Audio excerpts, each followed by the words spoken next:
All right, guys. Today we are going to be reacting to Vivek Ramaswamy, school CNN anchor, as she raged inside while he destroyed Kamala. Let's jump in. Let's see what's going on here, folks. There's no question I'm in favor of banning fracking. So, yeah. No question. I mean, no question. It's that simple. Well, that's just one of a number of things. One is that she wants to ban fracking, and that's going to drive up energy costs for all Americans. When she was running back then, she said she wanted to eliminate private health insurance for Americans. Right. But she wants to give free health care to illegal immigrants. She went and actually worked to bail out criminals in the United States, but makes it easier for illegal immigrant criminals to stay here. So she's had all these policies, and it's cumulative damage that she's done to this country. Prices up 20%, 10 million illegal immigrants into this country, including members of criminal cartels, drug dealers, people on the terrorist watch list. That's why we need to get Donald Trump and J.D. Vance into the White House and a full Republican Senate and House to help them get the country together and back on track. Here's J.D. Vance was on Fox this morning, and here's his take on what he saw last night with her interview. Roll that. I felt a little bad for her because it was clear that she wasn't totally sure-footed, and she didn't totally know why she was saying the things that she was saying. She's been coached to pretend to be a moderate. Unfortunately, guys, she's governed as a San Francisco liberal, and because of it, Americans are poorer, the world is more chaotic, and our border is wide open. I mean, specifically on fracking, clearly the reason that she's willing to actually distort what she said or make up stuff that she said in the 2020 debate is because she wants Pennsylvania. Pennsylvania does very well with fracking. The people like fracking. Even the Democratic senator likes fracking. But the point is her past has been definitively against fracking. I mean, it's just clearly a political move, right? All right, guys, so we got to talk about this pretty entertaining interview that was heated only on one side, okay?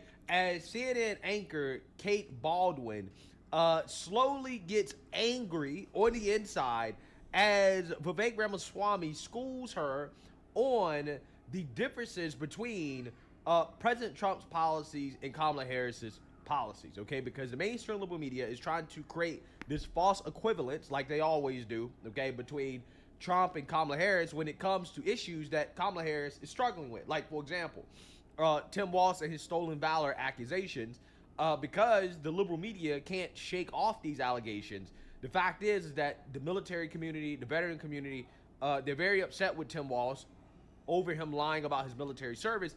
They try to create some false equivalent controversy on the Trump side to try to take away from what is happening to Tim Walz, okay? And that's the whole point of the Arlington Cemetery controversy. That's not really a controversy. That the mainstream liberal media, they've gotten so desperate to try to take the attention away from Tim Walz that they're attacking Gold Star families, right? That is what is happening, okay? And you have Kamala Harris also being criticized for flip-flopping, shifting her policies, okay, going from extreme far left to moderate on some issues like healthcare and fracking, okay? So what the liberal media is trying to do is that they're trying to create some false equivalence by claiming that Trump is flip-flopping on policies, even though he isn't, right? At least not in an extreme way like Kamala Harris is doing. And Kamala Harris is not giving valid explanations for why she's flip-flopping on her policy. Because ultimately, No, she's not. She's just,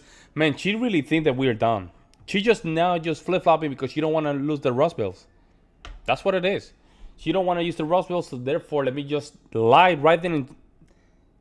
If I lied, the mainstream media will do the job and just basically do the campaign for me. That's why she's doing it. Because you see, a lot of the mainstream media pundit, they actually defend her. No, she didn't say that. No, she just changed. She just did that. And you're like, when did she change? When did that happen? And I want to, if as a voter, don't you think you want to just hear it from her, from the horse mouth? I mean, it's insane. ultimately, she's not just flip-flopping, she's lying, okay? She is lying. This is why she doesn't have a clear explanation for her flip-flopping, because it's not just a flip-flop. She's just flat out lying about her positions, the same way that she's lying about her life, right? She's lying about her identity. She's lied about so many other things. There's not one thing that this woman won't lie about And again, I think that her policy positions kind of speak to that and her changing of positions, despite her claiming that, hey, my values haven't changed. Well, it's because she's lying, right? That's what she's telling you out loud.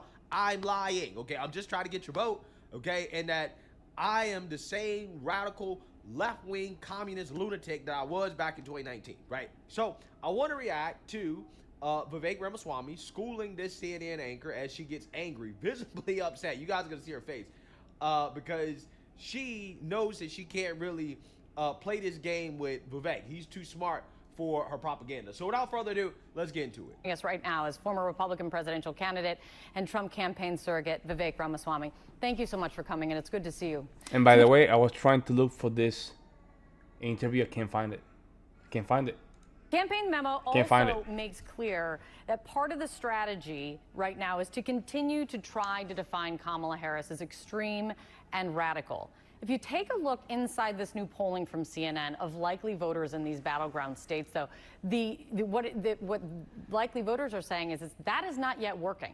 Showing the way we see it, the way the numbers show it is showing voters largely describe Harris's views and policies as mainstream and Trump's as too extreme across these states. About half in each state saying Trump's views and policies are so extreme they pose a threat to the country, while around 4 in 10 say the same about Harris's position. A lot of numbers, but the point being is if voters don't agree with the extreme narrative against Trump, do you think Team Trump should be shifting now against Harris? Sorry. I actually disagree. Disagree with your. So that was a spin, huh? You saw that, right? I just don't trust these people, man. They can. It's weird. You cannot trust whatever comes out of their mouth. You can't trust it. Characterization there in one important way, which is that voters have not yet been exposed, principally via the media, to what Kamala Harris's past positions actually are. I don't blame the voters. They've been served up a new version of Kamala Harris where she is running to the center on economic and social policies. But the reality is, if we're able to use Kamala Harris's own words against her, as I believe we should, she ran for president favoring an tax on unrealized capital gains, favoring an abolition, her words, to abolish private health insurance, a ban on fracking, bans on offshore drilling. These are the kinds of policies that absolutely are not mainstream for most Americans. And this is where I do think the debate will be useful. I do think that greater media scrutiny of Kamala Harris, hopefully with more sit-down interviews than we've had so far, will be helpful.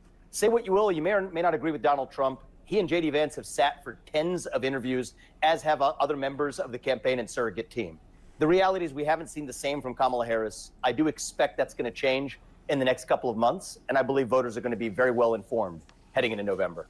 Yeah, so I want to add further to that, right? First and foremost, notice how Vivek Ramaswamy says Kamala's name, right? He says Kamala, right? Kamala. And it's so natural for him, okay? Because he's Indian, and Kamala's name... That is interesting, huh? I never understand that. That was interesting. Is Indian, right? It's just so funny because all of these so-called pro-blacks, okay, that swear up and down that Kamala Harris is black, they can't even pronounce her name right? And they boo-hoo, whine, and cry racism over people purposely mispronouncing her name, but they don't even pronounce her name right because her name is Indian, right? She has an Indian name. Vivek is like the only person I've heard consistently pronounce her name correctly, right? I think it's, again, Kamala, right? Kamala, right? I'm not sure how to pronounce it. I don't give a damn, okay? But anyways, I will add to Vivek's argument here. It's not just that voters haven't got exposed to Kamala Harris and her extreme policies, because he's right about that. The mainstream media, they're not talking enough about how extreme it is to tax unrealized capital gains, right? Or how extreme price controls are, okay? But the reality is that you also have people who unfortunately don't believe that price controls are extreme. They don't believe that abolishing private health insurance is extreme, right? That's an unfortunate reality of our politics that I think that as conservatives, we have to accept that there are just a significant amount of people in this country, maybe 20, 30% or so, that are just stupid, right? They're just dumb. Like they literally will listen to somebody say, yeah. We need to stop the corporate greed. We need to stop the price gouging, and we need price controls, right? They will listen to that and say, oh yeah, that sounds right. Yeah, that sounds right? But people are so dumb, right? People are dumb. They don't understand. It's just we have a lot of greed. That's for sure. There's a lot of greed. Only allowing stores to charge $1 for a loaf of bread, that sounds about right. Okay, that sounds like great policy. They don't understand that the policy in and of itself is bad, okay? It might sound good, but it's bad. And the unfortunate reality is that some people just have to experience it. They don't believe that fire burns until they actually touch fire, okay? We've seen this happen across the country in these liberal cities when it comes to things like illegal immigration. Now, all of a sudden, people realize, oh, wait, letting illegals into this country unvetted the way that Biden and Kamala is doing right now, that's not a good idea, right? That has negative consequences, right? They're learning that these soft on crime policies have negative consequences. But the only way for them to learn this stuff is for them to experience it. They can't just use their common sense, okay? They're not being taught these things in school. So a lot of these people really do not understand that these policies that sound so great are not good. Evolving on an issue. If evolving on a position, you can even call it flip-flopping on an issue. If that is now not allowed, if that should be, you know, the death knell to a campaign, Donald Trump's got issues there.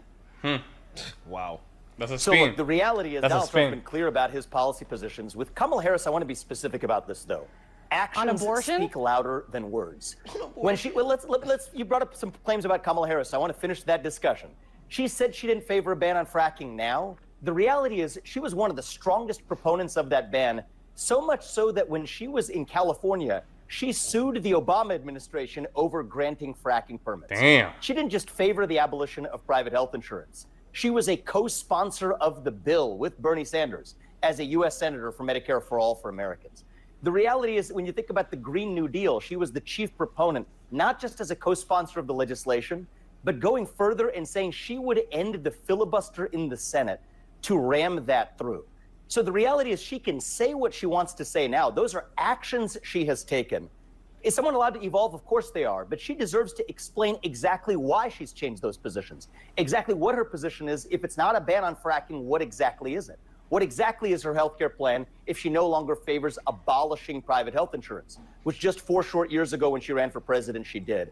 And that's the kind of scrutiny that's been missing. I think Donald Trump has received plenty of scrutiny, and I give credit to him for sitting for hostile interviews that Kamala Harris has not. But the American people and the American electorate deserve a rich policy debate that they have not had with Kamala. And it gets to be, I guess it will be for the voters to decide how long of kind of an expiration date there is on when something is still your position, or if you believe them now on what they're saying on their position. Voters get to decide. She said that her position has evolved on that. Is it okay for candidates to evolve on a position over a period of years? That's fine. I think it's perfectly acceptable. Yeah, that's fine. I think most people... Well, they're trying to make the case for Kamala. That's why she's asking that question that way. That's the reason why. She's asking that question. Is she want to open the gates to say, see, Republicans are saying, hey, it's okay to evolve. Kamala Harris is evolving her position. That's what she's trying to say. People need to rethink their positions over time. There you go. Look at that. But they deserve to explain to the people clearly what she has failed to do. And it's not just a change in position. These are hard positions on which she has actually taken policy action, both as a vice president, an attorney general, and a U.S. senator. And simply saying she doesn't believe that anymore. Look at that. Comfortable. On core issues that look at that. Americans, healthcare for Americans, taxation for Americans. She's uncomfortable. Taxes on unrealized gains, on which she has not yet changed her position. That, I think, is a devastating economic policy. Among those she needs to Yo, Vivek Ramaswamy is very good at what he does. If you know a little bit of sales, you know a little bit of sociodynamics, Vivek Ramaswamy has something that a lot of people don't have, is communication skills, folks. On positions that candidates seem to be struggling on. Donald Trump continues to be struggling on stating a clear position on abortion and reproductive rights. Okay, so before she gets into this, because of course this is what they got to do, right? They can't have one interview where they sit down and they talk about Kamala Harris in a negative way, right? Which, by the way, this woman's defending Kamala Harris. Why does Kamala Harris have to do interviews when you have people like this, right? Yeah, that's what I'm saying. Why? You know, Kamala Harris doesn't have to be in interviews if you have people like her. She's literally doing the dirty work of Kamala. Right? Let me know what you guys think in the comment section below. I would love to hear your guys' opinions. I'm gonna leave the rest of the video and the link in the description down below. I will see you in the next one.